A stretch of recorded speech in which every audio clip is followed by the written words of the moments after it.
Assalamualaikum warahmatullahi wabarakatuh. Hari ini Ustazah akan melanjutkan cerita atau kisah Nabi Nuh alaihissalam. Pekan kemarin kita sudah membahas tentang bagaimana kondisi umat dari Nabi Nuh itu sendiri. Kemudian Allah memerintahkan Nabi Nuh untuk membuat kapal yang sangat besar. Nah, bagaimana kelanjutannya? Ustazah akan menyampaikan hari ini ya. Silahkan disimak dan didengarkan baik-baik ya nak ya.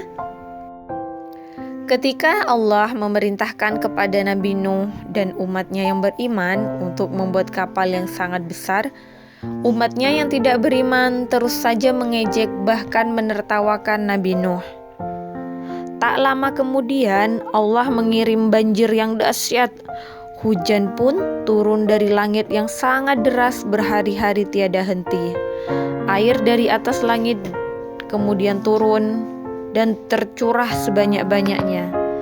Bahkan air yang ada di dalam bumi juga dikeluarkan oleh Allah dengan derasnya. Air memancar dari dalam tanah di seluruh penjuru negeri. Rumah, kebun, ternak penduduk, tanaman hingga gunung-gunung pun semua tenggelam, tertutup oleh banjir yang dahsyat, termasuk istri dan anak Nabi Nuh yang bernama Kan'an.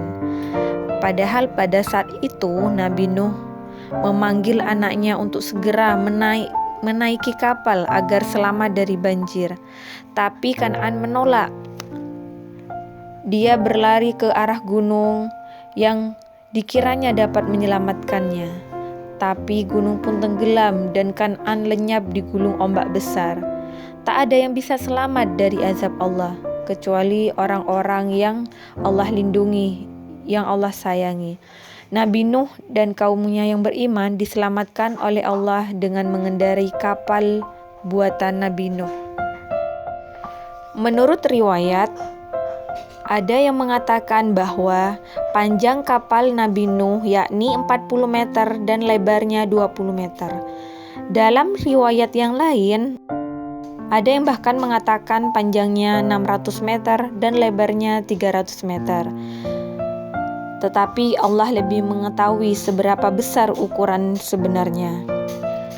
Di dalam kapal itu Nabi Nuh beserta umatnya terapung-apung selama 150 hari bersama dengan hewan yang berpasang-pasangan dan akhirnya berlabuh di atas gunung Al-Judi. Setelah air banjir dirasa sudah surut dan daratan mulai mengering, beliau dan umatnya mulai dari kalangan manusia hingga hewan-hewan pun turun dari kapalnya. Mereka memulai kehidupan baru di dunia dalam agama tauhid, yakni jauh dari kesyirikan dan kekufuran.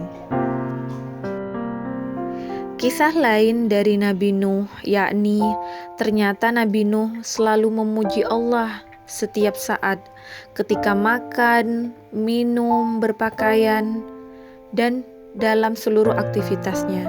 Beliau selalu bersyukur atas nikmat yang Allah berikan. Bahkan Nabi Muhammad pun pernah bercerita bahwa Nabi Nuh sering berpuasa dahar, yakni berpuasa setiap hari kecuali pada hari Idul Fitri dan Idul Adha. Itulah kisah dari Nabi kita Nabi Nuh alaihissalam. Dari kisah Nabi Nuh alaihissalam kita bisa mengambil beberapa hikmah ya anak-anak. Yang pertama, bahwa Tuhan kita hanyalah Allah, bukan patung, batu, bahkan pohon ya. Kemudian yang kedua, Allah mengutus para nabi agar manusia selamat.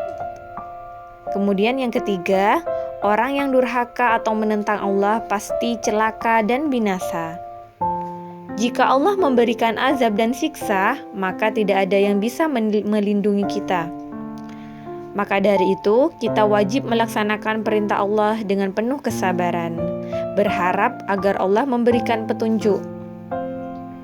Kemudian yang terakhir, siapa saja yang patuh kepada Allah, maka Allah akan memberikan pertolongan dan perlindungan kepada kita. Sekian, itu saja yang bisa Ustazah sampaikan ya nak ya. Semoga kita bisa mengambil hikmah dan pelajaran dari kisah Nabi Nuh beserta umatnya. Tetap semangat dan jangan lupa sholat 5 waktu. Ustazah akhiri, Assalamualaikum warahmatullahi wabarakatuh.